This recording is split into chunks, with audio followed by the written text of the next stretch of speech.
Hello everyone, welcome to KNU academy.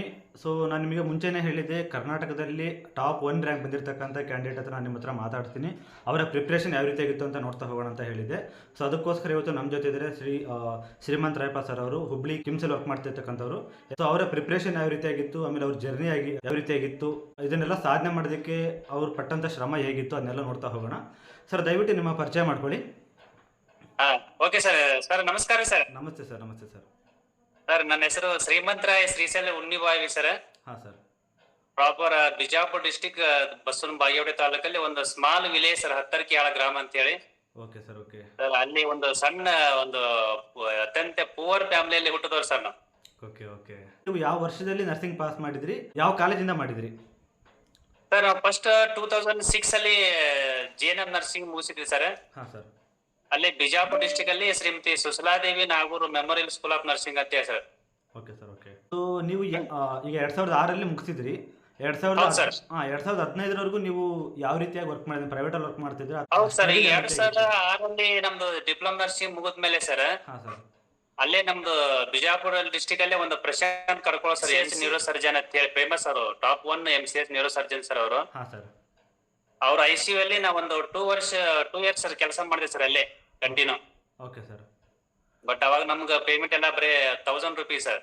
8 hours duty, 1000 rupees payment. Continues 2 years ಅಲ್ಲೇ ನಾವು hard work ಮಾಡಿದ್ವಿ sir. Continue ICU duty. ಹಾಂ sir.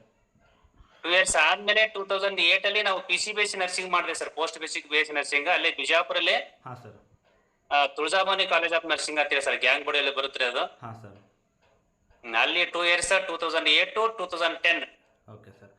2 ವರ್ಷ ಒಂದು ಹಂಗೆ ಕಂಟಿನ್ಯೂ ಒಂದ್ ಕಡೆ ಡ್ಯೂಟಿ ಪ್ಲಸ್ ಕಾಲೇಜ್ ಎರಡು ಆತರ ಎಲ್ಲ. 2000 ಸರ್ 10 ಅಂದ್ರೆ ಅವಾಗೆಲ್ಲ ಪೂರ್ ಫ್ಯಾಮಿಲಿ ಎಲ್ಲ ಎಕನಾಮಿಕ್ ಎಲ್ಲ ಸ್ವಲ್ಪ ಬರ್ಡನ್ ಇತ್ತು. 100% ಸರ್. ಅದಕ್ಕೋಸ್ಕರ ಹೌದು, ಒಂದ್ ಸ್ವಲ್ಪ ಡ್ಯೂಟಿ ಮಾಡ್ಕೊಂಡು ನಾವು PCBS ಎಜುಕೇಶನ್ ಕಂಪ್ಲೀಟ್ ಮಾಡ್ಕೊಂಡೆ ಸರ್ ಸಕ್ಸಸ್ಫುಲ್ ಆಗಿ.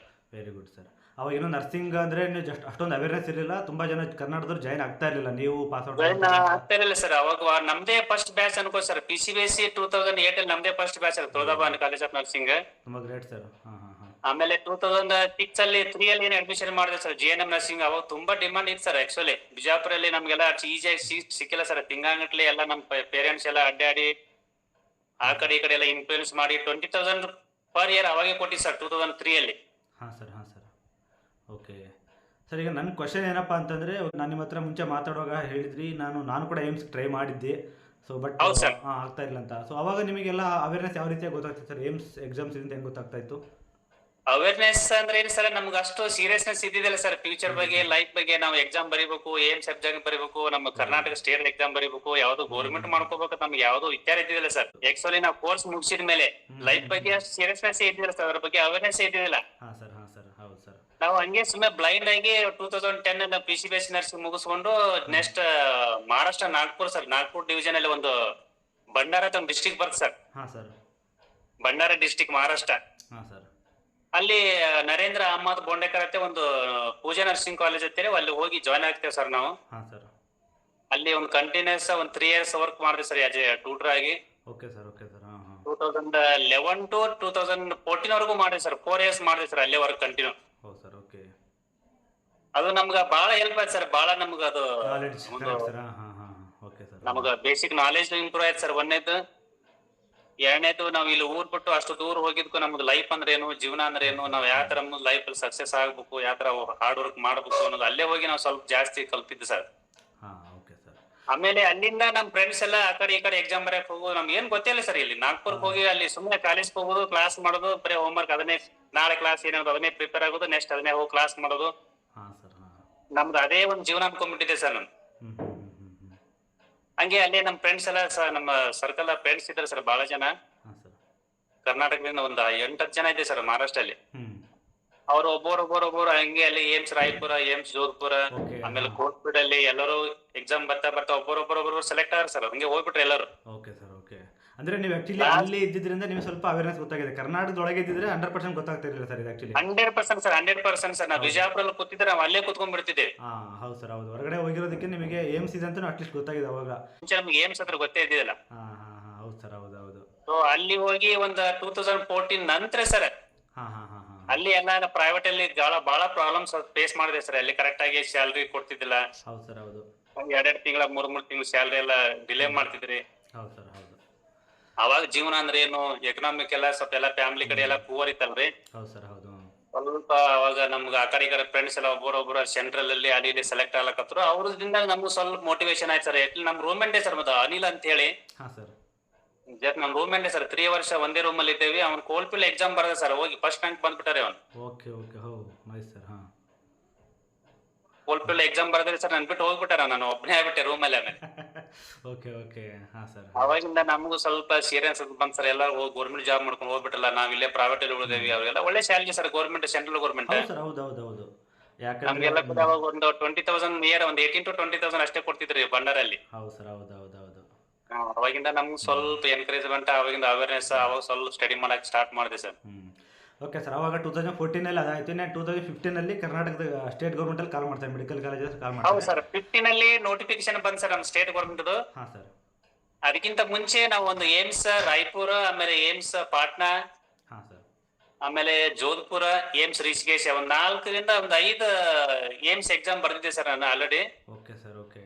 ಬಟ್ ಏಮ್ಸ್ ರಾಯ್ಪುರ ಲಿಸ್ಟ್ ಅಲ್ಲಿ ಬಂದಿತ್ತು, ಇಂಟರ್ವ್ಯೂ ಸೆಲೆಕ್ಟ್ ಆಗಲಿ ಸರ್, ಹಿಂಗಾಗಿ ಕ್ಯಾನ್ಸಲ್ ಆಗ್ಬಿಡ್ತದ. ಹಾಂ ಸರ್. ಹಾಂ ಹಾಂ ಹಾಂ ಹಾಂ. ನೆಕ್ಸ್ಟ್ ನಮ್ ಸ್ಟೇಟ್ 2015 ನೋಟಿಫಿಕೇಶನ್ ಬಂತು. ಅದಕ್ಕೆ ನಾವು ಸ್ವಲ್ಪ ಜಾಸ್ತಿ ಕಾನ್ಸಂಟ್ರೇಟ್ ಮಾಡಿದೆ ಸರ್. ಅವಾಗ ಇದನ್ನ ಬಿಡಬಾರ್ದು ಚಾನ್ಸ್ ಅನ್ಕೊಂಡು. ಹೌದು ಹೌದು. ನೀವು ಯಾವಾಗ ಏಮ್ಸ್ ಎಕ್ಸಾಮ್ಸ್ಗೆ ಪ್ರಿಪ್ರೇಷನ್ ಮಾಡಕ್ಕೆ ಸ್ಟಾರ್ಟ್ ಆದ್ರಿ, ಸೊ ಅಲ್ಲಿ ಪ್ರಿಪ್ರೇಷನ್ ಏನು ಬಂತು, ಅದು ಇಲ್ಲಿ ನಿಮಗೆ ಟಾಪ್ 1 ರ್ಯಾಂಕ್ ಬರೋದಕ್ಕೆ ಅದೇ ರೀಸನ್ ಅಂತ ನಾನು ಹೌದು sir. Sir definitely sir, definitely ನಾವೇನ್ ಏಮ್ಸ್ ಎಕ್ಸಾಮ್ ಆ ಕಡೆ ಸೆಂಟ್ರಲ್ ಗೌರ್ಮೆಂಟ್ ಏನ್ ಎಕ್ಸಾಮ್ ಟ್ರೈ ಮಾಡಿದೇವಲ್ರಿ, ಹೌದು ಸರ್ ಹೌದಾ, ಆ ಬೇಸ್ ಮೇಲೆ ನಾವು ಸ್ಟಡಿ ಮಾಡಿದ್ರಿ. 100% ಸರ್. ಓಕೆ. ಅದು ನಮ್ ಸ್ಟೇಟ್ ಗೌರ್ಮೆಂಟ್ ಈಸಿಯಾಗಿ ಹೋಗ್ಬಿಟ್ಟು ಸರ್. ನಮ್ಗೆ ಏನ್ ಅನ್ಕೊಂಡು ನಾವು ಸುಮ್ಮ ನಮ್ಗೆ ಏನ್ ಅನಿಸ್ಲಿಲ್ಲ ಸರ್. ಕ್ವಶನ್ಸ್ ಬಾರಿ ಈಸಿಯಾಗಿ ಹೋಗ್ಬಿಟ್ಟವು. Very good sir. ಹೌದು ಹೌದು ಹೌದು. ಅದಕ್ಕೆ ಮತ್ ನಾವು ಪೂವರ್ ಅದೇ ಹೇಳಿದ್ನಲ್ಲ ಸ್ಟಾರ್ಟಿಂಗ್ ಆಗಿದೆ ನಿಮ್ಗೆ, ಒಂದು ಹಳ್ಳಿ ಒಳಗೆ ಬೆಳೆದಾರ ನಾವು ಕರೆಕ್ಟ್ ಆಗಿ ಎಜುಕೇಶನ್ ಸಿಕ್ಕಿಲ್ಲ. ನಾವೆಲ್ಲ ಆರ್ಟ್ಸ್ ಮೀಡಿಯಂ ಮಾಡಿ ನರ್ಸಿಂಗ್ ಬಂದವರು. ತುಂಬಾ ಗ್ರೇಟ್ ಸರ್. ಅಷ್ಟು ಪ್ರಾಪರ್ ಆಗಿ ಇಂಗ್ಲಿಷ್ ನಾಲೆಜ್ ಇದ್ದಿದ್ದಿಲ್ಲ. ಆಮೇಲೆ ನಮ್ ನರ್ಸಿಂಗ್ ಪ್ರೊಫೆಷನ್ ಎಲ್ಲಾ ಟಾಪಿಕ್ ಕಾನ್ಸೆಪ್ಟ್ ಕ್ಲಿಯರ್ ಆಗಿದ್ದಿಲ್ಲ. ಹಾಂ ಸರ್. ಹಾಂ ಹಾಂ. ಮತ್ತೆ ಅಂತ ಬೇಸ್ ಮೇಲೆ ನಾವು ಸ್ಟೇಟಿಗೆ ಫಸ್ಟ್ ರ್ಯಾಂಕ್ ಬಂದೇವು ಸರ್. ಅವಾಗ ಹೌದು ಹೌದು ಸರ್. ಅದೇ ನನಗೆ ಕೇಳಿ ತುಂಬ ಖುಷಿ ಆಯ್ತು. ಹಂಗಾಗಿ ನಿಮ್ಮನ್ನು ಕಾಂಟ್ಯಾಕ್ಟ್ ಮಾಡಲೇಬೇಕಂತಂದೇಳಿ ನಾನು ಆಮೇಲೆ ಕಾಂಟ್ಯಾಕ್ಟ್ ಮಾಡಿದಷ್ಟು ಹೇಳಿದ್ರೆ ನನ್ನ ಉದ್ದೇಶ ಏನಂದರೆ, ಕರ್ನಾಟಕ ಜನರಿಗೆ ಇವಾಗ ಯಾರು ಅಪ್ಕಮಿಂಗ್ ಆಸ್ಪಿರೆಂಟ್ಸ್ ಇದ್ದಾರೆ, ಯಾರು ನರ್ಸಿಂಗ್ ಪಾಸ್ ಮಾಡಿಬಿಟ್ಟು ವೆಯ್ಟ್ ಮಾಡ್ತಿದ್ದಾರೆ ಜಾಬ್ಗೋಸ್ಕರ, ಸೊ ಅವರಿಗೆ ನಿಮ್ಮಂಥವ್ರನ್ನ ಪರಿಚಯ ಮಾಡಿಸಿದಾಗ ತುಂಬ ಬಿಗ್ ಮೋಟಿವೇಶನ್ ಆಗುತ್ತೆ. ಸೊ ಹೌದು ಸರ್. Definitely sir. ಈ ಸದ್ಯಕ್ಕಂತೂ ತುಂಬಾ ಕಾಂಪಿಟೇಷನ್ ಇದೆ ಸರ್. ಅಷ್ಟು ಈಸಿ ಇಲ್ಲ. ಅಷ್ಟು ಈಸಿ ಆಗಿಲ್ಲ. ಯಾಕಂದ್ರೆ ನೀವು ಅವಾಗ ಪ್ರಿಪ್ರೇಷನ್ ಮಾಡುವಾಗ ನೀವು ಹೇಳಿದ್ರೆ ಕ್ವಶನ್ಸ್ ತುಂಬ ಈಸಿ ಆಗಿತ್ತು. ಸೊ ಇವಾಗ ಅಷ್ಟು ಈಸಿಯಾಗಿ ಇರುತ್ತೆ ಅಂತ ನಾನು ಅನ್ಕೊಂತಾ ಇಲ್ಲ. 100% ಸರ್. ಆವಾಗಿನ ಕ್ವಶನ್ಸ್ ಈಗಿನ ಕ್ವಶನ್ಸ್ ಬಹಳ ಡಿಫ್ರೆಂಟ್ ಇದೆ ಸರ್. ಹೌದು. ನಾವು ನೋಡಿದ ಕ್ವಶನ್ಸ್ ಬೇಸಿಕ್ 1 ಲೈನರ್ ಕ್ವಶನ್ಸ್ ಎಲ್ಲ ಕೇಳಿದಾರೆ ಅವಾಗ.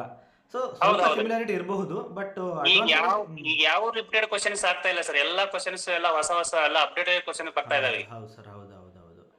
ನಾವು ಆ ಬೇಸ್ ಮೇಲೆ ಈಗ ನಾವು ಪ್ರಿಪರೇಷನ್ ಮಾಡೋಕ್ಕಾಗುತ್ತೆ ಸರ್. ಈಗ ಎಕ್ದಮ್ ಫುಲ್ ಟಫ್ ಕಾಂಪಿಟೇಷನ್ ಇದೆ ಸರ್. ಯಾಕಂದ್ರೆ ನಮ್ದೇ ಲಾಸ್ಟ್ 2015 ರಿಕ್ರೂಟ್ಮೆಂಟ್ ಆಗಿದ್ದು. ಹೌದು ಸರ್. ಇಲ್ಲಿವರೆಗೂ ಯಾವ ಇಲ್ಲ ಸರ್. 9-10 ಇಯರ್ಸ್ ಬಂತ್ರಿ ಹತ್ರ. ಕಂಪ್ಲೀಟ್ 10 ಇಯರ್ಸ್ ಆಯ್ತು ಸರ್. ಇವಾಗ ಇಲ್ಲಿವರೆಗೆ ಆಗಿಲ್ಲ. ಅದಕ್ಕೋಸ್ಕರ ಲಾಸ್ಟ್ ಕರ್ನಾಟಕದಲ್ಲಿ ಎಕ್ಸಾಮ್ ಆಗಿರ್ತಕ್ಕಂಥವ್ರು ನೀವೇ ಇರೋದು, ನಿಮ್ ಬಿಟ್ಟರೆ ಯಾರು ಇಲ್ಲ. ನಿಮಗೆ ಹೌದು ಸರ್, ಟಾಪ್ 1 ರ್ಯಾಂಕ್ ಬರ್ತೀರಾ. ಅವಾಗ ನಿಮ್ಮ ಖುಷಿ ಯಾವ ರೀತಿ ಆಗಿತ್ತು? ರಾತ್ರಿ 11 ಗಂಟೆಗೆ ರಿಸಲ್ಟ್ ಬಂದ್ ಸರ್. ಅದು ಅವತ್ತ ರಿಸ್ಟ್ ನೋಡಿ ನಾವು ಜೀವನದಾಗ ಖುಷಿನೇ ಅಂದು ಕಂಡಿದ್ದಿಲ್ಲ ನಾವು. ಹೇಳ್ಬೇಕು ಸರ್, ಎಲ್ಲೋ ಒಂದ್ ಲಿಸ್ಟ್ ಅಲ್ಲಿ ಬಟ್ ಕಾನ್ಫಿಡೆಂಟ್ ಇತ್ತು ಸರ್. ವರ್ಕ್ ಮಾಡಿದ್ದೆ, ತುಂಬಾ ಹಾರ್ಡ್ ವರ್ಕ್ ಮಾಡಿದ್ದೇವೆ. ಹೌದು ಸರ್. ಹೌದು. ಬಟ್ ನಮ್ ಟಾರ್ಗೆಟ್ ಏನಿತ್ತು, ಒಟ್ಟು ಸೆಲೆಕ್ಟ್ ಆಗ್ಬೇಕು ಈ ಸಲ. ಈ ಗೌರ್ಮೆಂಟ್ ನಮ್ಗೆ ಕರ್ನಾಟಕ ಗೌರ್ಮೆಂಟ್ ಅನ್ನ ಈ ಸಲ ಜಾಬ್ ಬಿಡಕ್ ಹೋಗ್ಬಾರ್ದು. ಹೌದು ಸರ್. ಹೌದು. ಈ ಒಂದ್ಸಲ ಮಿಸ್ ಆದ್ರೆ ಮುಗಿತ್ ಸರ್. ನಮ್ಗೆ ಏಜ್ ನಿಯರ್ ಬಂದಿತ್ರಿ ಅವಾಗ. ಆಲ್ಮೋಸ್ಟ್ 30-31 ಇಯರ್ಸ್ ಏಜ್ ಇತ್ರಿ. Okay sir. Okay okay. ಮತ್ತೆ ಇದು ಮಿಸ್ ಆದ್ರೆ ನಮ್ಗೆ 100% ನೆಕ್ಸ್ಟ್ ಜಾಬ್ ಸಿಗ್ಕೊಂಡು 1 or 2 years ಅಷ್ಟೇ ಗ್ಯಾಪ್ ಇರುತ್ತೆ ನಿಮಗೆ ಅನ್ಸುತ್ತೆ, ಇನ್ನೇನು ಎಕ್ಸಾಮ್ ಕ್ರ್ಯಾಕ್ ಹೌದ್ರಿ. ಹೀಗಾಗಿ ಅವತ್ತ ಬಹಳ ಖುಷಿ ಆಯ್ತು ಸರ್ ನಮ್ಗೆ ರಿಸಲ್ಟ್ ನೋಡಿ. ಅದು 100%. ಇನ್ನೊಂದು ಸರ್, ಆ್ಯಕ್ಚುಲಿ ಆ ಟೈಮಲ್ಲಿ ನೀವು ಯಾವ ಸೋರ್ಸ್ಗಳನ್ನ ಓದ್ತಾ ಇದ್ರಿ? ಯಾಕಂದರೆ ಅವಾಗಿರೋ ಸೋರ್ಸಸ್ಸೇ ಬೇರೆ, ಇವಾಗ ಬಂದಿರೋ ಸೋರ್ಸಸ್ ತುಂಬ ಇದಾವೆ. ಈಗ ಅವಾಗ ಅಷ್ಟೊಂದು ಸೋರ್ಸ್ ಇರಲಿಲ್ಲ, ಯೂಟ್ಯೂಬಲ್ಲಿ ಏನಿರಲಿಲ್ಲ, ಬುಕ್ಸ್ ಇರಲಿಲ್ಲ, ಆಪ್ಸ್ ಇರಲಿಲ್ಲ. ಆಮೇಲೆ ಯಾರು ಅದಕ್ಕಂತಲೇ ಸಪ್ರೇಟ್ ಯಾರು ಕ್ಲಾಸ್ ಕೂಡ ಮಾಡ್ತಾ ಇರಲಿಲ್ಲ, ಕೋಚಿಂಗ್ಸ್ ಇರಲಿಲ್ಲ, ಏನೂ ಇರಲಿಲ್ಲ. ಸೊ ಆ ಟೈಮಲ್ಲಿ ನೀವು ಯಾವ ಸೋರ್ಸನ್ನು ಓದ್ತಾ ಇದ್ರಿ? ಹೌದು ಸರ್, ಇದು ಕರೆಕ್ಟ್ ಇದೆ ಸರ್ ನಿಮ್ ಕ್ವಶನ್ಸ್. ಈಗ ನಾವು ಯಾವ್ದು ನಾವು ಕೋಚಿಂಗ್ ಆಗ್ಲಿ ಯಾವ್ದು ಎಲ್ಲಿ ಹೋಗಿಲ್ಲ ಸರ್. ಆತರ ಯಾವ್ದು ಟ್ರೈನಿಂಗ್ ಎಲ್ಲಿ ಹೋಗಿಲ್ಲ ನಾವು. ಹೌದು ಸರ್. ಹೌದು ಹೌದು. ನಮ್ಗೆ ಫಸ್ಟ್ ರ್ಯಾಂಕ್ ಬಂದ್ರು ನಾವೆಲ್ಲ ಸೆಲ್ಫ್ ಸ್ಟಡಿನೇ ಮಾಡಿದ್ ಸರ್. ಅದೇ ಸರ್. ಬಟ್ ನಮ್ದು ಬುಕ್ ಸೆಲೆಕ್ಷನ್ ಬಹಳ ಇಂಪಾರ್ಟೆಂಟ್ ಸರ್. ಕರೆಕ್ಟ್ ಆಗಿ ಬುಕ್ ಸೆಲೆಕ್ಷನ್ ಮಾಡ್ಕೋಬೇಕು ನಾವು ಮುಂಚೆ. ಹೌದು ಸರ್. ಹೌದು ಹೌದು.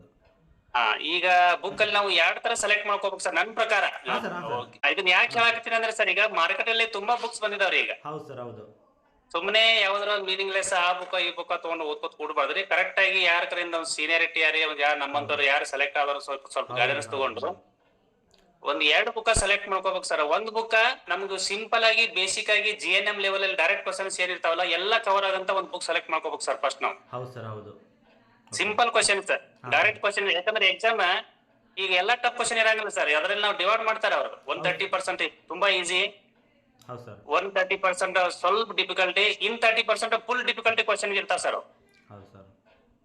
ಅವಾಗ ನಾವು ಒಂದು 30% ಏನಿರ್ತಲ್ಲ ನಮ್ಗೆ ಈಸಿ ಕ್ವಶನ್ಸ್ ಎಲ್ಲ ಕವರ್ ಆಗಂತ ಒಂದು ಸಿಂಪಲ್ ಬುಕ್ ಎಲ್ಲ ಅಂದ್ರ ಡೈರೆಕ್ಟ್ ಕ್ವಶನ್ಸ್ ಏನಿರ್ತಾವಲ್ರಿ ಬೇಸಿಕ್ಸ್ ಎಲ್ಲ, ಈ ಫಂಡಮೆಂಟಲ್ ಆಗಿರ್ಬೋದು, ಸೈಕೆಟ್ರಿ ಆಗಿರ್ಬೋದು, ಹಾಂ ಸರ್. ಟರ್ಮ್ಸ್, ನಾರ್ಮಲ್ ವ್ಯಾಲ್ಯೂಸ್ ಏನಿರ್ತಾವಲ್ರಿ, ಸಿಂಪಲ್ ಎಲ್ಲ ಕವರ್ ಆಗಂತದ್ದು ಒಂದ್ ಬುಕ್ ಫಸ್ಟ್ ಸೆಲೆಕ್ಟ್ ಮಾಡ್ಕೋಬೇಕು ಸ್ವಲ್ಪ. ಬೆಸ್ಟ್ ಎಕ್ಸಾಂಪಲ್ ಟಾರ್ಗೆಟ್ ಬುಕ್ ಇದೆ ನೋಡಿ ಸರ್, ಈಗ ಹೇಳ್ಬೇಕಂದ್ರೆ ಹಾಂ ಹಾಂ ಹಾಂ ಹಾಂ ಅದನ್ನ ಅಂತ ಓದ್ಬಿಟ್ಟು ನೆಕ್ಸ್ಟ್ ಸ್ವಲ್ಪ ಡೆಪ್ತ್ ಹೋಗ್ಬೇಕು ಸರ್ ನಾವು. ಹಾಂ ಸರ್, ಓಕೆ.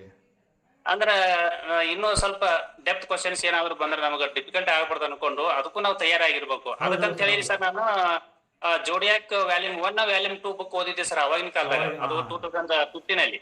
ಹೌದು ಸರ್. ಇನ್ನೊಂದು ಕೇರಳ ಬುಕ್ ಇತ್ತು ಸರ್, ಒಂದು ಅದು ಕೇರಳ ಏನು ಒಂದು ಸ್ಪೆಷಲ್ ಬುಕ್ ಸರ್, ಅದು ತುಂಬಾ ಚೆನ್ನಾಗಿತ್ತು. ಎಲ್ಲ ಸಿಂಪಲ್ ಕ್ವಶನ್ಸ್ ಎಲ್ಲ ಕವರ್ ಆಗಿದ್ದು. ಆಮೇಲೆ ಎಲ್ಲಾ ಎಕ್ಸಾಮ್ ಅದೇ ಬುಕ್ ಅಲ್ಲಿ ಕ್ವಶನ್ಸ್ ಕವರ್ ಮಾಡ್ತೀವಿ ಸರ್ ಬಹಳ. ಹಾಂ ಸರ್, ಓಕೆ ಓಕೆ. ಅದೊಂದು ಬುಕ್ ನಾವು ತಗೊಂಡಿದ್ದೆ ಸರ್. ಆಮೇಲೆ ಜೋಡಿಯಾಕ್ ವ್ಯಾಲ್ಯೂಮ್ 1 ವ್ಯಾಲ್ಯೂಮ್ 2, ಆಮೇಲೆ ಇನ್ನು ಸ್ವಲ್ಪ ಡೆಪ್ತ್ ಓದ್ಬೇಕು ಅನ್ಕೊಂಡು ಸೌಂಡರ್ಸ್ ಬುಕ್ ಸೆಲೆಕ್ಟ್ ಮಾಡಿದ್ದೆ ಸರ್ ನಾನು. ಹಾಂ ಹಾಂ ಓಕೆ ಸರ್, ಓಕೆ. ನೀವು ಎಂಕ್ಲೆಕ್ಸ್ ಓದಿದ್ದೀರ ಹಂಗಾದ್ರೆ? ಏನ್ ಪಕ್ಕ ಸರ್, ಆ ಬುಕ್ ನನಗೆ ಬಹಳ ಇಷ್ಟ ಆಗಿದೆ ಸರ್. ಅದೇ ಬುಕ್ ನಮ್ಗೆ ಪೂರಾ ಕಾನ್ಫಿಡೆನ್ಸ್ ಕೊಟ್ಟಿದ್ದು. Okay sir, okay okay. ಯಾವುದೇ ಎಕ್ಸಾಮ್ ಬರಕ್ ಹೋದ್ರು ನಮ್ಗೆ ಬಹಳ ಹೆಲ್ಪ್ ಆಗ್ತಿತ್ತು ಸರ್. ಅದು ಎಲ್ಲಾ ಕ್ವಶನ್ ಅದರಲ್ಲೇ ಕವರ್ ಆಗ್ತಿದ್ದೆಲ್ಲ. ಹಾಂ ಸರ್, ಹಾಂ ಸರ್. ಅದ್ರಲ್ಲಿ ಚೆನ್ನಾಗಿ ಅಸೆಸ್ಮೆಂಟ್, ಆಮೇಲೆ ಮೆಡಿಕೇಶನ್ಸ್, ಸೈಂಟಿಫಿಕ್ ರೀಸನ್ಸ್, ರ್ಯಾಷನಲ್ ಎಲ್ಲ ಕರೆಕ್ಟ್ ಆಗಿ ಕೊಟ್ಟಿದ್ದೀನಿ ಸರ್ ಅದರಲ್ಲಿ. Okay sir, okay okay. So ನಾನೇನ್ ಮಾಡ್ತೀನಿ ಅಂದ್ರೆ, ಇವಾಗ ನೀವೇನೇನು ಬುಕ್ಸ್ ಹೇಳಿದಿರ, ಸೊ ಇದೆಲ್ಲ ಯಾವ್ದ್ರಲ್ಲಿ ಕವರ್ ಆಗುತ್ತೆ, ಪ್ಲಸ್ ಬೇರೆ ಇವಾಗ ಏನು ಅವೈಲೇಬಿಲಿಟಿ ಇದೆ ಅದನ್ನೆಲ್ಲ ನಾನು ಚೆಕ್ ಮಾಡಿಬಿಟ್ಟು ಸೊ ಸ್ಟೂಡೆಂಟ್ಸ್ಗೆ ಅದನ್ನ ಖಂಡಿತವಾಗಿ ರೆಫರ್ ಮಾಡ್ಸೋಣ ಸರ್ ಹಂಗಾದ್ರೆ. Yes sir, yes sir. Okay sir. Sir, ಈಗ ನಿಮ್ಮ ಲೈಫ್ ಹೇಗಿದೆ ಸರ್? ಸ್ಟೇಟ್ ಗೌರ್ಮೆಂಟ್ ಎಲ್ಲ 10 years ವರ್ಕ್ ಮಾಡ್ತಿದ್ದೀರಾ. ಯಾರು ಹೊಸದಾಗಿ ಬರ್ತಿದ್ದಾರೆ, ಸೆಂಟ್ರಲ್ ಗೌರ್ಮೆಂಟ್ ಅಲ್ಲಿ ಇದೀವಿ, ನಮಗೆ ಸೆಂಟ್ರಲ್ ಗೌರ್ಮೆಂಟ್ ಬೆನಿಫಿಟ್ಸ್ ಅಂತ ನಮಗೆ ಗೊತ್ತಿದೆ.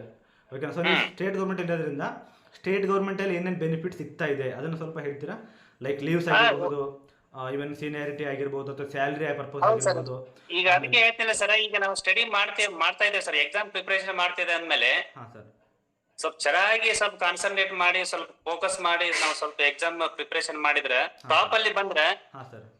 ಈಗ ಮುಂಚೆ ಹೆಂಗಿತ್ತು ಸರ್, ಎಲ್ಲಾ ಪ್ರಮೋಷನ್ ಆಗಲಿ, ಒಂದ್ ಏನೋ ಸೀನಿಯರಿಟಿ ಆಗಲಿ, ಒಂದ್ ಏನೋ ಬೆನಿಫಿಟ್ಸ್ ಆಗಲಿ, ಅವು ಕ್ಯಾಟಗರಿ ಆತರ ಈ ತರ ಇದ್ದು ಸರ್. ಈಗ ಪ್ಯೂರ್ಲಿ ಮೆರಿಟ್ ಬೇಸ್ ಸರ್ ಎಲ್ಲಾನು. ಈಗ ಹೌದು ಸರ್, ಹೌದೌದು. ಈಗ ಬೆಸ್ಟ್ ಎಕ್ಸಾಂಪಲ್ ನಂದೇ ನೋಡಿ ಸರ್. ಈಗ ನಾನು ಫಸ್ಟ್ ರ್ಯಾಂಕ್ ಏನ್ ಬಂದೇವಲ್ರಿ ಇಲ್ಲಿ ನಮ್ಮ ಹುಬ್ಳಿ ಕಿಮ್ಸ್ ಹುಬ್ಳಿಗೆ ಹಾಂ ಸರ್. ಬಂದ ತಕ್ಷಣ ಸೀನಿಯಾರಿಟಿ ಪ್ರಕಾರ, ಗ್ರೇಡೇಷನ್ ಲಿಸ್ಟ್ ಪ್ರಕಾರ ನಮ್ಗೆ ಇನ್ ಸರ್ವಿಸ್ ಎಜುಕೇಶನ್ ಕಳಿಸಿದ್ರಿ sir. Okay sir, okay. So rank ತುಂಬಾ ಇಂಪಾರ್ಟೆಂಟ್. 2 years MSc ಇಲ್ಲೇ ಮುಗಿಸ್ಕೊಂಡೆ ಸರ್ ಇನ್ ಸರ್ವಿಸ್ ಎಜುಕೇಶನ್ ಅಲ್ಲಿ, ಅದೊಂದು ಬೆನಿಫಿಟ್ ಸಿಕ್ತು. Great sir. ಆಮೇಲೆ ನೆಕ್ಸ್ಟ್ ಪ್ರಮೋಷನ್ ಏನಾದ್ರು ಈಗ ಕೊಡ್ತಾ ಇದಾರೆ ಸರ್. ಈಗ ಅತಿ ಶೀಘ್ರದಲ್ಲೇ ಒಂದು 1 month 15 days 1 month ಅಲ್ಲಿ ಪ್ರಮೋಷನ್ ಕೊಡ್ತಾ ಇದಾರೆ ಸರ್. ಅವು ಪ್ರಮೋಷನ್ ಕೊಟ್ಟರು ನಮ್ ಗ್ರೇಡೇಷನ್ ಲಿಸ್ಟ್ ಪ್ರಕಾರ ಹೋಗ್ತಾರೆ ಸರ್. ಅದರಲ್ಲಿ ನಮಗೆ ಈಗ ಬೆನಿಫಿಟ್ ಸಿಗ್ತಾ ಇದೆ. ನಿಮಗೆ ಫಸ್ಟ್ ಸಿಗುತ್ತೆ. ಹೌದು ಸರ್, 100%. ಈಗ ಏನೇ ಮಾಡಿದ್ರು gradation list sir, gradation list ಪ್ರಕಾರನೇ ಎಲ್ಲ ಹೋಗ್ತಾ ಇದೆ. Okay okay sir. ಸೊ ಮುಂಚೆ ಆಗಿದ್ರಿ ಯಾರು ಫಸ್ಟ್ ಜಾಯ್ನ್ ಆಗ್ತಾರ, ಯಾರು ಸೆಕೆಂಡ್ ಜಾಯ್ನ್ ಆಗ್ತಾರ, ಅದ್ರ ಪ್ರಕಾರ ಕೊಡ್ತಾ ಹೋಗ್ತಿದ್ರು. ಹೌದು ಸರ್, ಹೌದು. ಬಟ್ ಈಗ ಸದ್ಯಕ್ಕೆ ಆತರ ಇಲ್ಲ ಸರ್, ಪ್ಯೂರ್ಲಿ ಮೆರಿಟ್ ಬೇಸಿ. ಹೊಸೊಬ್ರು ಏನ್ ಜಾಯ್ನ್ ಆಗ್ತಾರಲ್ಲ ಸ್ವಲ್ಪ ಕರೆಕ್ಟ್ ಆಗಿ ರ್ಯಾಂಕ್ ಪರ ಟ್ರೈ ಮಾಡ್ಬೇಕು ಸರ್. ಹೌದು ಸರ್. ಇವಾಗ ನಮ್ಮ ಏಮ್ಸ್ ಅಲ್ಲಿ ಕೂಡ ಅಷ್ಟೇ ಸರ್, ಸೇಮ್ ಏನು ಇವಾಗ ನೀವೇನು ಹೇಳಿದ್ರಿ, ರ್ಯಾಂಕ್ ಮೇಲೆನೆ ಬೇಸ್ ಇದಾಗುತ್ತೆ. ಪ್ರಮೋಷನ್ಸ್ ಆಗಿರಬಹುದು ಅಥವಾ ಇನ್ ಸರ್ವಿಸ್ ಆಗಿರ್ಬೋದು, ಎಲ್ಲದೂ ರ್ಯಾಂಕ್ ಮೇಲೆ ಡಿಸೈಡ್ ಆಗೋದು ಮುಂಚಿನ ತರ. ಹೌದೌದು. Okay sir. ಸರ್, ಈಗ ಜಾಯಿನ್ ಆದ್ರೆ ಬೇಸಿಕ್ ಸ್ಯಾಲರಿ ಎಷ್ಟು ಸಿಗ್ಬೋದು ಸರ್? ಸೊ ಈಗ ಬೇಸಿಕ್ ಸ್ಟಾರ್ಟಿಂಗ್ 34,000 ಸಮಥಿಂಗ್ ಇದೆ ಸರ್, 33,000 ಸಮಥಿಂಗ್ ಇದೆ ಸರ್ ಈಗ ಬೇಸಿಕ್ ಸರ್. ಓಕೆ. ಎಲ್ಲ ಬೇರೆ ಎಲ್ಲ ಬೆನಿಫಿಟ್ಸ್ ಅಲ್ಲಿ ಸೇರ್ಕೊಂಡ್ರೆ ಎಷ್ಟಾಗುತ್ತೆ ಸರ್? ಬೈ ಹ್ಯಾಂಡ್ ಎಷ್ಟು ಸಿಗ್ಬೋದು? ಹೌದು ಸರ್, ಅರೌಂಡ್ ಒಂದು 45-50 ತನ ನಿಯರ್ ಬರುತ್ತೆ ಸರ್. ಈಗ ಬೈ ಹ್ಯಾಂಡ್ ಸಿಗ್ಬೋದು ಅರೌಂಡ್ ಒಂದು 50 + 60 ಅಂತ ಸಿಗುತ್ತೆ. ಸಿಗುತ್ತೆ ಸರ್, ಡೆಫಿನೆಟ್ಲಿ. ಅವಾಗ 2015 ಜಾಯ್ನ್ ಆದಾಗ 70,000 ಬೇಸಿಕ್ ಇತ್ರಿ. Okay sir. ಎಲ್ಲ ಸೇರಿ ಒಂದು 29-30 ತನ ಬರ್ತೀನಿ starting. Okay sir, okay okay sir. ಮತ್ತೆ ಈಗ ನೆಕ್ಸ್ಟ್ ಕ್ವಶನ್ ಏನಪ್ಪಾ ಅಂದ್ರೆ, ಈಗ ಏನು ಅಪ್ಕಮಿಂಗ್ ಆಸ್ಪಿರೆಂಟ್ಸ್ ಈಗ ಎಕ್ಸಾಮ್ ಇದೆ, ಸೊ ನಿಮ್ಮ ಪ್ರಕಾರ ಎಷ್ಟು ದಿನದಲ್ಲಿ ಎಕ್ಸಾಮ್ ಆಗ್ಬೋದು ಅಂತ ಅನಿಸ್ತಿದೆ? ಯಾಕಂದ್ರೆ ಆಲ್ರೆಡಿ ನೋಟಿಫಿಕೇಶನ್ ಬರ್ತಾ ಇದೆ, ಪ್ಲಸ್ ಮೊನ್ನೆ ಇದು ಪೇಪರಲ್ಲಿ ಕೊಟ್ಟಿದ್ದಾರೆ, ಏನೋ ಆದಷ್ಟು ವಿತಿನ್ 6 months ಒಳಗಡೆ ಮಾಡ್ಕೊಬೇಕು ಎಲ್ಲ ರಿಕ್ರೂಟ್ಮೆಂಟ್ ಅಂತ ಕೊಟ್ಟಿದ್ದಾರೆ. ಸೊ ಇದನ್ನು ಕೂಡ ಆಲ್ರೆಡಿ ಕೊಟ್ಟಿದ್ದಾರೆ. ಸೊ ಎಷ್ಟು ದಿನದೊಳಗಡೆ ಮುಗಿಬಹುದು ಅಂತ ನಿಮ್ಮ ಅನಿಸಿಕೆ ಸರ್? ಹೋಗುತ್ತೆ ಸರ್, ಒಂದು ಅರೌಂಡ್ ಅದೇ 6 months 1 year ತನಕ ಹೋಗ್ಬೋದು ಸರ್. ಯಾಕಂದ್ರೆ ನೀಡ್ ಇದೆ, ಈಗ ಎಲ್ಲಾ ಮೆಡಿಕಲ್ ಕಾಲೇಜ್ ವೇಕೆನ್ಸಿ ತುಂಬಾ ಖಾಲಿ ಆಗಿದೆ ಸರ್ ಈಗ. ಹಾಂ ಸರ್. ಆಮೇಲೆ ನಮ್ ಕಿಮ್ಸ್ ಅಲ್ಲಿ ಈಗ ಡಿಸ್ಕಷನ್ ಆಗ್ತಿತ್ತು ಸರ್ ಲಾಸ್ಟ್ ವೀಕ್ ಅಲ್ಲಿ. ಈಗ ನೆಕ್ಸ್ಟ್ ನಾಳೆ ಮಂಡೇ ಹೋಗ್ತಾ ಇದಾರೆ ನೋಡಿ ಬೆಂಗಳೂರಿಗೆ, ನಮ್ಮ ಡೈರೆಕ್ಟರ್ ಸರ್ ಹೋಗ್ತಾ ಇದಾರೆ ಸಬ್ಮಿಟ್ ಮಾಡೋದಕ್ಕೆ. ಹೌದ್ರಿ, 80 ಪೋಸ್ಟ್ ಅನ್ನು ಇಲ್ಲಿ ನಮಗ ರಿಕ್ರೂಟ್ಮೆಂಟ್ ಮಾಡೋ ಎಲ್ಲ ಪ್ರೊಸೆಸ್ ಎಲ್ಲ ಡಾಕ್ಯುಮೆಂಟ್ ತಗೊಂಡು ಸಬ್ಮಿಟ್ ಮಾಡಕ್ ಹೋಗ್ತಾ ಇದಾರೆ ಸರ್ ಬೆಂಗಳೂರಿಗೆ. Okay sir, okay. ಸೇಮ್ ಇದೇ ತರ ಎಲ್ಲ ಮೆಡಿಕಲ್ ಕಾಲೇಜ್ ವೇಕೆನ್ಸಿ ಅದಾವ ಸರ್, ಎಲ್ಲ ರೆಡಿ ಮಾಡ್ಕೊಂಡು ಒಂದು ಅರೌಂಡ್ ಒಂದು 6 ಮಂತ್ 1 ಇಯರ್ ಒಳಗೆ ಆಗ್ಬೋದು ಸರ್. ಓಕೆ ಓಕೆ ಹೌದು ಸರ್ 6 ಮಂತ್ಸ್ ಒಳಗಡೆ ಎಕ್ಸಾಮ್ ಆಗಿಬಿಡುತ್ತೆ. ಸೊ ಸ್ಟೇಟ್ ಗೌರ್ಮೆಂಟ್ ಇದು ಏನು ಅಪಾಯಿಂಟ್ಮೆಂಟ್ ಲೆಟರ್ ಕೂಡ ಸ್ವಲ್ಪ ಲೇಟ್ ಆಗುತ್ತೆ ನೀವೇ. ಸೊ ವಿತಿನ್ 1 ಲೇಟ್ ಇಯರ್ ಆಗುತ್ತೆ ಸರ್, ಲೇಟ್ ಆಗುತ್ತೆ. ಎಲ್ಲ ರಿಕ್ರೂಟ್ಮೆಂಟ್ ಮಾಡ್ಬೇಕ್ರಿ, ಆಮೇಲೆ ಅದ್ರ ಪ್ರೊಸೆಸಿಂಗ್ ಎಕ್ಸಾಮ್ ಹೋಗುತ್ತೆ ಸರ್, ಲೇಟ್ ಆಗುತ್ತೆ. ಹೌದು ಸರ್ ಹೌದು ಸರ್. ಸರ್ ಆಮೇಲೆ ಇನ್ನೊಂದು ಏನಪ್ಪ ಅಂತಂದರೆ ಇವಾಗ ಸ್ಟೂಡೆಂಟ್ಸ್ ಏನು ಓದ್ತಾ ಇದ್ದಾರೆ, ಸೊ ಪರ್ ಡೇಗೆ ಎಷ್ಟು ಅವರ್ ಓದಿದರೆ ಸೊ ಅವ್ರು ಸಕ್ಸಸ್ ಸಿಗ್ಬೋದು ಅಂತ ನಿಮ್ಮ ಅನಿಸಿಕೆ ಇವಾಗಿರೋ ಕಾಂಪಿಟೇಷನ್ ಲೆವೆಲ್ ನೋಡಿದರೆ ಪರ್ ಡೇಗೆ ಎಷ್ಟು ಅವರ್ ಓದಬಹುದು? ಸರ್ ಅವಾಗ ನಾವು ಒಂದು ಮಿನಿಮಮ್ ಡೈಲಿ ಒಂದು 3 to 4 ಅವರ್ಸ್ ಸ್ಟಡಿ ಮಾಡ್ತಿದ್ದೇವೆ ಸರ್. ಒಂದು 6 ಮಂತ್ ಅಂತೂ ಬಿಟ್ಟೇ ಇಲ್ಲ ರೀ. Okay sir okay. ಒಂದು ಮಿನಿಮಮ್ 2 ಅವರ್ಸ್, ಆಮೇಲೆ ಡೈಲಿ ಒಂದು 500 to 1000 ಕ್ವಶನ್ಸ್ ರೀಚ್ ಮಾಡ್ತಿದ್ದೆ ಸರ್, ಬಿಡ್ತಿದ್ದೆ ಇಲ್ಲ. ಆಮೇಲೆ ಈ ಸದ್ಯಕ್ಕಂತೂ ಇನ್ನೂ ಜಾಸ್ತಿ ಮಾಡ್ಬೇಕು ಸರ್ ನಮ್ಮ ಪ್ರಕಾರ. ಹೌದು ಸರ್. ಸೊ ಯಾಕೆಂತಂದ್ರೆ ಮಿನಿಮಮ್ ಬೇಸಿಕ್ ಕ್ವಶನ್ಸ್ ಇಂದ ಸ್ಟಾರ್ಟ್ ಆಗುತ್ತೆ. ಸೊ ನಿಮ್ಮ ಬೇಸಿಕ್ ನಾಲೆಡ್ಜ್ ಏನಿರುತ್ತೆ ಅದನ್ನ ಮರೆಯಕ್ಕೆ ಹೋಗ್ಬೇಡಿ. ಸೊ ಅದನ್ನೇ ಕಂಟಿನ್ಯೂ ಮಾಡಿ ಅಂತ ಹೇಳ್ತಾ ಇದೀವಿ ಸರ್. ಮತ್ತೆ ಬೇರೆ ಏನಾದ್ರು ನಿಮ್ ಕಡೆಯಿಂದ ಏನಾದ್ರು ಸಜೆಷನ್ಸ್ ಕೊಡ್ತೀರಾ? ಸರ್ ಸಜೆಷನ್ ಏನಂದ್ರೆ ಸರ್, ನಮ್ಮ ಎಕ್ಸ್ಪೀರಿಯನ್ಸ್ ಪ್ರಕಾರ ಒಂದೇದು ಬುಕ್ ಕರೆಕ್ಟ್ ಸೆಲೆಕ್ಟ್ ಮಾಡ್ಕೋಬೇಕು ಸರ್. ಸುಮ್ನೆ ಆ ಬುಕ್ ಸೆಲೆಕ್ಟ್ ಮಾಡಬಾರ್ದು. ನಿಮ್ಮಂತ ಒಳ್ಳೆ ಗೈಡೆನ್ಸ್ ಕಡೆಯಿಂದ ಬುಕ್ ಸೆಲೆಕ್ಷನ್ ಕರೆಕ್ಟ್ ಆಗಿರ್ಬೇಕು ಸರ್, ಒಂದೇದು. ಎರಡನೇದು ಹಾರ್ಡ್ ವರ್ಕ್ ಮಾಡ್ಬೇಕು ಸರ್. ಹೌದು ಸರ್ ಹೌದು. ಪ್ರಯತ್ನಕ್ಕೆ ಫಲ ಅಂತ ಇರುತ್ತಲ್ಲ, ಸುಳ್ಳಲ್ಲ ಸರ್ ಅದು. ನಾವು ಡೈಲಿ ಹಾರ್ಡ್ ವರ್ಕ್ ಮಾಡಿದ್ರೆ ಅದು ನಮ್ಗೆ ಡೆಫಿನೆಟ್ಲಿ ನಮ್ಗೆ ಔಟ್ಪುಟ್ ಸಿಗುತ್ತೆ ಸರ್. ಮಿನಿಮಮ್ ಒಂದು 4 to 5 ಅವರ್ಸ್ ಹಾರ್ಡ್ ವರ್ಕ್ ಮಾಡ್ಬೇಕು ಡೈಲಿ. ನಾವು ಒಂದು ಟೈಮ್ ಊಟ ಬಿಟ್ರು ಪರವಾಗಿಲ್ಲ, ಸ್ಟಡಿ ಬಿಡಕ್ ಹೋಗ್ಬಾರ್ದು. ನಮ್ಮ ಹಣೆ ಬರದಲ್ಲಿ ಬರ್ದಿಲ್ಲ ಅಂತಂದ್ರೆ ಯಾವ್ದು ಸಿಗಲ್ಲ ಅಂತಂದೇಳಿ ಇಲ್ಲ ಸರ್. ಸರ್ ದಯವಿಟ್ಟು ಅದನ್ನ ಸ್ಟೂಡೆಂಟ್ ಫಸ್ಟ್ ಹೇಳಿ ಸರ್ ಅದನ್ನ. ಹೌದು. ಬಹಳ ಜನ ಅದು ಬಹಳ ಕನ್ಸೆಪ್ಟ್ ಮಾಡ್ಕೋತಾರೆ ಸರ್. ಇಲ್ಲ ನಮ್ಗೆ ಆಗಂಗಿಲ್ಲ ಬಿಡು, ನಮ್ಮ ಮನೆ ಬರ್ದ ಇಲ್ಲ ಬಿಡು, ನಮ್ ಟೈಮ್ ಸರಿ ಇಲ್ಲ ಬಿಡು, ನಮ್ಗೆ ಆಗಲ್ಲ, ಬಹಳ ನೆಗೆಟಿವ್ ಥಿಂಕ್ ಮಾಡ್ತಾ ಇದ್ದಾರೆ. ನೆಗೆಟಿವ್ ಯಾವತ್ತು ಇರಬಾರ್ದು ನಮ್ಮ ತಲೆಯಲ್ಲಿ. 99% ಪ್ರಯತ್ನ. ಹೌದು, ಪ್ರಯತ್ನ ಬೇಕೇ ಬೇಕು. ಆಮೇಲೆ 1% ಲಕ್ ಅಷ್ಟೇ. ಹೌದು ಸರ್, 100% ಸೇಮ್. 99% ಹಾರ್ಡ್ ವರ್ಕ್ ಇರಬೇಕು, 1% ಲಕ್ ಇರಬೇಕು. ಹೌದೌದು. ಸೊ ಆಕ್ಚುಲಿ ನಿಮ್ಮ ಲೈಫ್ ಜರ್ನಿ ಏನಿದೆ ತುಂಬಾ ಸ್ಫೂರ್ತಿದಾಯಕವಾಗಿದೆ. ನಮ್ಮ ಸ್ಟೂಡೆಂಟ್ಸ್ ನಿಜವಾಗ್ಲೂ ನನಗೆ ತುಂಬಾ ಖುಷಿ ಆಯ್ತು. ಯಾಕಂತಂದ್ರೆ ಸೊ ನನಗೆ ದೊಡ್ಡವರನ್ನ ಇಂಟರ್ವ್ಯೂ ಮಾಡ್ತಕ್ಕಂಥ ಅವಕಾಶ ಧನ್ಯವಾದ ಫಸ್ಟ್ ಆಫ್ ಆಲ್. ಸೊ ಆಮೇಲೆ ಈ ವಿಡಿಯೋ ಯಾರು ನೋಡ್ತಿದ್ದೀರಾ ದಯವಿಟ್ಟು ಇಂದ ಪಾಸಿಟಿವ್ ಆಗಿ ತಗೊಳ್ಳಿ. ಅದಾದ್ಮೇಲೆ ಅಂದ್ರೆ ಸ್ಫೂರ್ತಿಯಾಗಿರ್ಬೇಕಾಗತ್ತೆ. ಸೊ ಏನೋ ದೊಡ್ಡವ್ರು ಏನ್ ಹೇಳ್ತಾರೆ ಅವ್ರ ಮಾತು ಖಂಡಿತವಾಗಿ ಕೇಳಲೇಬೇಕಾಗುತ್ತೆ. ಸೊ ಕೇಳ್ಬಿಟ್ಟು 724 ಪೋಸ್ಟ್ ಅಷ್ಟೇ ಇರೋದು. ಸೊ ಬಟ್ ಕರ್ನಾಟಕದಲ್ಲಿ ಇರ್ತಕ್ಕಂಥ ಅರೌಂಡ್ 1 ಲಕ್ಷ ಜನ ಇದಾರೆ ಈಗ. ಸೊ ಕಾಂಪಿಟೇಷನ್ ತುಂಬಾ ಆಗಿದೆ. ಯಾರು ಟ್ರೈ ಮಾಡ್ತಾರೆ, ಯಾರಿಗೆ ಅದೃಷ್ಟ ಇದೆ. ಈ ಎರಡೇ ಪಾಯಿಂಟ್. ಯಾರು 100% ಅಲ್ಲಿ 99% ಟ್ರೈ ಮಾಡ್ತಾರೆ, 1% ಲಕ್ ಇರುತ್ತೆ, ಅವ್ರಿಗೆ ಮಾತ್ರ ಜಾಬ್ ಸಿಗುತ್ತೆ. ಯಾಕಂದ್ರೆ 724 ಜನಕ್ಕೆ ಅಷ್ಟೇ ಜಾಬ್ ಸಿಗೋದು, ಇನ್ನು ಉಳಿದವ್ರಿಗೆ ಯಾರಿಗೂ ಸಿಗಲ್ಲ. ಸೊ ಅದನ್ನ ಮೈಂಡ್ ಇಟ್ಕೊಳ್ಳಿ. ಆ 724ರಲ್ಲಿ ನಾನು ಒಬ್ಬ ಆಗ್ಬೇಕಂತಂದೇಳಿ ಒಂದು ಗುರಿ ಇಟ್ಕೊಂಡ್ರೆ 100% ಆಗುತ್ತೆ ಅಂತ. ಫಸ್ಟ್ ನಮ್ ಮೈಂಡ್ ಸೆಟ್ ಆಗ್ಬೇಕು ಸರ್. ನಮ್ಮ ಮೈಂಡ್ ಎಲ್ಲ ಬರ್ಬೇಕದು. ನಾವ್ ಮಾಡ್ಕೋತೀನಿ, ಜಾಬ್ ಮಾಡ್ಕೋಬೇಕು ಅನ್ನೋದನ್ನ ಬರ್ಬೇಕು ಸರ್. ತಲೆಯಲ್ಲಿ ಬಂದ್ರೆ ಅದು ನಮ್ಗೆ ಕೂಡಕ್ಕೂ ನಿಂದ್ರಾಕು ಬರಂಗ ಸರ್. ನಮ್ಗೆ ಹಿಂಬಲ ಹತ್ತಿ ಅದಕ್ಕೆ. ಹೌದು ಸರ್ ಹೌದು. ಯಾಕಂದ್ರೆ ಇವಾಗಿರೋ ಫ್ಯಾಮಿಲಿ ಸಿಚುವೇಶನ್ ಹೇಳಿದ್ರಿ ನನಗೆ. ಇವಾಗ ಯಾಕಂದ್ರೆ ಪ್ರೈವೇಟ್ ಅಲ್ಲಿ ನಿಮ್ಗೆ ಗೊತ್ತಿದೆ ಸರ್, ಪ್ರೈವೇಟ್ ಅಲ್ಲಿ ಓನ್ಲಿ 10,000 12,000 ಅಷ್ಟೇ ಕೊಡ್ತಾರೆ ಸ್ಯಾಲ್ರಿ. ಸೊ ಕೆಲವರು ಏನಾಗಿದ್ದಾರೆ ಅಂದ್ರೆ ಅದಕ್ಕೆ ಫಿಕ್ಸ್ ಆಗಿಬಿಟ್ಟಿದ್ದಾರೆ ಆಲ್ರೆಡಿ. ಡಬಲ್ ಡ್ಯೂಟಿ ಮಾಡ್ಕೊಂಡು ಅದಕ್ಕೆ ಫಿಕ್ಸ್ ಆಗಿಬಿಟ್ಟಿದ್ದಾರೆ. ಆಮೇಲೆ ಇನ್ನು ಕೆಲವರು ಕಾಂಟ್ರಾಕ್ಟ್ ಬೇಸಿಸ್ ಜಾಬ್ ಕೇಳ್ತಾರೆ. ಆಮೇಲೆ ಕಾಂಟ್ರಾಕ್ಟ್ ಬೇಸಿಸ್ ಜಾಬ್ ಅಂತ ಬಂದ ತಕ್ಷಣ ನನಗೆ ನೆನಪಾಯ್ತು CHO ಜಾಬ್ ಆಗಿರ್ಬೋದು, ಅಥವಾ ಇನ್ನೂ ಬೇರೆ ಬೇರೆ ತುಂಬಾ NHM ಅಲ್ಲಿ ತುಂಬಾ ಇದಾವೆ. ಸೊ ಅದು ಪರ್ಮನೆಂಟ್ ಮಾಡಲ್ಲ ಅಂತ ಇವನ್ ಮೊನ್ನೆ ಹೆಲ್ತ್ ಇಲ್ಲ ಸರ್, ಅವೆಲ್ಲ ಬೆನಿಫಿಟ್ಸ್ ಇಲ್ಲ ಸರ್. ನಮ್ಗೆ ಫ್ಯೂಚರ್ ಇಲ್ಲ ಅದರಲ್ಲೆಲ್ಲ. ಫ್ಯೂಚರ್ ಇಲ್ಲ. ಅದರಲ್ಲಿ ಮತ್ತೆ ಪರ್ಮನೆಂಟ್ ಪೋಸ್ಟಿಗೆ ಟ್ರೈ ಮಾಡ್ಬೇಕು ಸರ್ ಕಷ್ಟಪಟ್ಟು. ಹೌದು ಸರ್ ಹೌದು. ಇವನ್ ನಾನು ಹೇಳೋದು ಕೂಡ ಅದೇನು ಸರ್, ನೀವು ಯಾವತ್ತೂ ಕೂಡ ಕಾಂಟ್ರಾಕ್ಟ್ ಬೇಸಿಸ್ ಜಾಬ್ಗೆ ಟ್ರೈ ಮಾಡಬೇಡಿ. ಇನ್ ಕೇಸ್ ಮಾಡಬೇಡಿ ಸರ್, ದಯವಿಟ್ಟು ಮಾಡಬೇಡಿ ಸರ್. ನಮ್ದು ಜೀವನ ಹಾಳಾಗೋದೇ ಅಲ್ಲೇ ರೀ. ಹೌದು ಸರ್ ಹೌದು. ಏನಿಲ್ಲ ಸರ್, ಒಂದು ಕರೆಕ್ಟ್ ಆಗಿ ಒಂದು 6 ಮಂತ್ ಕರೆಕ್ಟ್ ಆಗಿ ಕಾನ್ಸಂಟ್ರೇಟ್ ಮಾಡಿದ್ರೆ 100% ಜಾಬ್ ಮಾಡ್ಕೋಬಹುದು ಸರ್. ಏನು ತಪ್ಪಿಲ್ಲ, ಏನ್ ಡಿಫಿಕಲ್ಟಿ ವಿಷಯನೇ ಇಲ್ಲ. ಹೌದು ಸರ್ ಹೌದು ಹೌದು. ಸರ್ ಮತ್ತೆ ಆಮೇಲೆ ಇನ್ನೊಂದು ಸಜೆಷನ್ ಸರ್ ನಮ್ಮ ಕಡೆಯಿಂದ ನಿಮ್ ಹುಡುಗರಿಗೆ ಹೇಳಿ. ಈಗ ನಾವು ಏನ್ ಸ್ಟಡಿ ಮಾಡ್ತಿರ್ತೇವಲ್ಲ ಸರ್, ಎಲ್ಲರೂ ಹೆಂಗ್ ಮಾಡ್ತಾರ, ಸುಮ್ನೆ ಬುಕ್ ಒಂದ್ ಟೈಮ್ ಓದ್ಕೋತ ಹೋಗ್ತಾ ಇರ್ತಾರೆ ಸರ್, ರೀಡ್ ಮಾಡ್ತಾ ಹೋಗ್ತಾ ಇರ್ತಾರೆ ಸರ್. ಬಟ್ ನಮ್ಮ ಬ್ರೈನ್ ಅಲ್ಲಿ ಅದು ಎಲ್ಲಾನು ಸ್ಕ್ಯಾನ್ ಮಾಡ್ಕೊಳಕ್ ಆಗಲ್ಲ ಸರ್, ಎಲ್ಲಾನು ನೆನಪಲ್ಲಿ ಇಟ್ಕೊಳಕ್ ಆಗಂಗಿಲ್ಲ. ಅದಕ್ಕೆ ನಾವು ಸ್ಟಡಿ ಮಾಡ್ತಿರ್ಬೇಕಾದ್ರೆ ನಮ್ ಬಾಜು ಯಾವತ್ತು ಒಂದು ರಿಜಿಸ್ಟರ್ ಇರ್ಬೇಕು ಸರ್, ನೋಟ್ಬುಕ್ ಇರಬೇಕು. ನಾವು ಸ್ಟಡಿ ಮಾಡ್ತಿರ್ಬೇಕಾದ್ರೆ ಏನೋ ಒಂದು ಡಿಫಿಕಲ್ಟಿ ಬಂತು, ಏನೋ ಒಂದು ಕನ್ಫ್ಯೂಸ್ ವರ್ಡ್ ಬಂತು, ನಾಳೆ ನಾಡ್ದ ಇನ್ನೊಂದು 2 days ಇನ್ನೊಂದು 4-5 days ಬಿಟ್ಟು ಅದ ವರ್ಡ್ ನಂಗೆ ನೆನಪಾಗ್ತಿಲ್ಲ ಅಂತ ಏನೋ ಡೌಟ್ ಬಂದ್ರೆ ಅದನ್ನ ಒಂದು ನೋಟ್ ಮಾಡ್ಕೊಂಡ್ಬಿಡ್ಬೇಕು ಸರ್ ಬುಕ್ ಅಲ್ಲಿ, ರಿಜಿಸ್ಟರ್ ಅಲ್ಲಿ. ಆತರ ಓದ್ತಾ ನೋಟ್ ಮಾಡ್ಕೋತ ಹೋಗ್ತಾ ಇರ್ಬೇಕು ಸರ್. ಯಾವಾಗ ನಮ್ದು ಎಕ್ಸಾಮ್ ಬರುತ್ತಲ್ರಿ, ಅದನ್ನ ಒಂದ್ಸಲ ನಾವು ರಿವಿಷನ್ ಮಾಡ್ಕೊಂಡು ಹೋಗ್ಬೇಕು sir exam. Yes sir, correct. Actually ಹೇಳ್ತಾರೆ ಸರ್, ಇದೇನಂತಂದ್ರೆ ನಾವು ಒಂದ್ಸರಿ ಬರೋದು ಓದಿದ್ರೆ 100 ಸರಿ ಓದಿದಷ್ಟು ಹೆಲ್ಪ್ ಇದಾಗುತ್ತಂತೆ. ಒಂದ್ಸರಿ ಫಾರ್ ಎಕ್ಸಾಂಪಲ್ ಈಗ ಯಾವ್ದೋ CSF value sir, CSF value ಈಗ ಅದರಲ್ಲಿ Normal ಗ್ಲುಕೋಸ್ ಲೆವೆಲ್ ಬರ್ತಾ, ಪ್ರೋಟೀನ್ ಲೆವೆಲ್ ಬರ್ತಾ, ಆಮೇಲೆ ಅದರ ಪ್ರೆಷರ್ ಬರ್ತಾ, ಆಮೇಲೆ pH ಲೆವೆಲ್ ಬರುತ್ತೆ, ಇವೆಲ್ಲ ನೆನಪಿಡಕ್ಕಾಗಲ್ಲ ನಮಗೆ ಎಟ್ ಎ ಟೈಮ್. ಹೌದು ಸರ್, ಹೌದು. ಅಂತ ಒಂದ್ ಕಡೆ ಟಾಪಿಕ್ ನ ಒಂದ್ ನೋಟ್ ಮಾಡಿ ಇಟ್ಬಿಡ್ಬೇಕು ಸರ್. ನೋಟ್ ಮಾಡಿ ಇಟ್ಬಿಟ್ಟು ಎಕ್ಸಾಮ್ ಯಾವಾಗ ಬರ್ತಾ ಒಂದ್ಸಲ ರಿವಿಷನ್ ಮಾಡ್ಕೊಂಡು ಹೋಗ್ಬಿಟ್ಟು ನಮಗೆ ಕಾನ್ಸೆಪ್ಟ್ ಕ್ಲಿಯರ್ ಆಗುತ್ತೆ. Okay sir. ಮತ್ತೆ ಏನಾದ್ರು ಇದೆಯಾ ಸರ್ ನಿಮ್ಮ ಕಡೆಯಿಂದ? ಇಲ್ಲ ಸರ್, ಏನಿಲ್ಲ. ಏನೋ ಬಟ್ ಸ್ವಲ್ಪ ಡೈಲಿ ಅಪ್ಡೇಟ್ ಇರ್ಬೇಕು ಸರ್. ಹೌದು ಗ್ಯಾಪ್ ಕೊಡಬಾರ್ದು ಅಷ್ಟೇ. ಡೈಲಿ ಒಂದ್ 500 ಒಂದ್ 1000 ಕ್ವಶನ್ಸ್ ಓದ್ಬೇಕು. ಓಕೆ. ಆಮೇಲೆ ನಮ್ಮ ಮೈಂಡ್ ಅಲ್ಲಿ ಫಿಕ್ಸ್ ಮಾಡ್ಕೋಬೇಕು, ಈ ಚಾನ್ಸ್ ನಾನು ಯಾವತ್ತೂ ಬಿಡಬಾರ್ದು. ಚಾನ್ಸ್ ಅದೇ ಸರ್ ಮೇನ್, ಫಿಕ್ಸ್ ಮಾಡ್ಕೊಬೇಕು. ಹಾ. ಫಿಕ್ಸ್ ಮಾಡ್ಕೊಂಡ್ರೆ 100% ಹೌದು ಬಿಡಕ್ಕೆ. ಸರ್, ನಿಮ್ಮ ಮೈಂಡ್ ಅಲ್ಲಿ ಫಿಕ್ಸ್ ಮಾಡ್ಕೊಂಡು ಅದು ನಿಮ್ಗೆ ಮಲಗಕ್ಕೂ ಬರಂಗಿಲ್ಲ. ಓಕೆ ಸರ್, ತುಂಬ ಥ್ಯಾಂಕ್ ಯು ಸರ್. ಆ್ಯಕ್ಚುಲಿ ಇದರಿಂದ ತುಂಬ ಜನ ಆಸ್ಪಿರೆಂಟ್ಸ್ಗೆ ಹೆಲ್ಪ್ ಆಗುತ್ತೆ. ಯಾಕಂತಂದರೆ ಸೊ ಟಾಪ್ 1 ರ್ಯಾಂಕ್ ಬರ್ತಕ್ಕಂಥದ್ದು ಅಷ್ಟು ಈಸಿ ಮಾತಲ್ಲ. ಸೊ ಅದರಲ್ಲಿ ನೀವು ತುಂಬ ದೊಡ್ಡವರು ಇದ್ದೀರಾ. ಸೊ ಎಲ್ಲ ಏನು ಇವಾಗ ಯಾರು ಬಂದಿದೆ ಎಲ್ಲ ಚಿಕ್ಕವರು ಇರೋದು ಯಾರು, ಯಾಕಂದ್ರೆ ನಿಮ್ಮ ಬ್ಯಾಚವ್ರು ಆಲ್ರೆಡಿ ಎಲ್ಲ ಸೆಟ್ಲ್ ಆಗಿಬಿಟ್ಟಿದ್ದಾರೆ. ನಿಮ್ಮ ಬ್ಯಾಚವ್ರು ಯಾರು ಇವಾಗ ಕಾಂಪಿಟೇಷನ್ ಮಾಡೋಕ್ಕಾಗಲ್ಲ. ಇಲ್ಲ ಸರ್, ಇಲ್ಲ ಸರ್, ಎಲ್ಲ ಏಜ್ ಡಿಬರ್ ಆಗ್ಬಿಟ್ಟಾರೆ. ಹೌದು, ಏಜ್ ಎಲ್ಲ ಬಾರ ಆಗಿಬಿಟ್ಟಿದೆ. ಸೊ ಯಾರ್ಯಾರು ಇವಾಗ ಇದ್ದೀರಾ, ಸೊ ದಯವಿಟ್ಟು ದೊಡ್ಡವರು ಹೇಳ್ತಕ್ಕಂಥ ಮಾತನ್ನು ಕೇಳಿ ಅಂತ ಹೇಳ್ತಾ ಈ ಕಾರ್ಯಕ್ರಮ ಮುಗಿಸೋಣ ಸರ್. ತುಂಬ ಧನ್ಯವಾದಗಳು. Thank you sir. Thank you sir, thank you.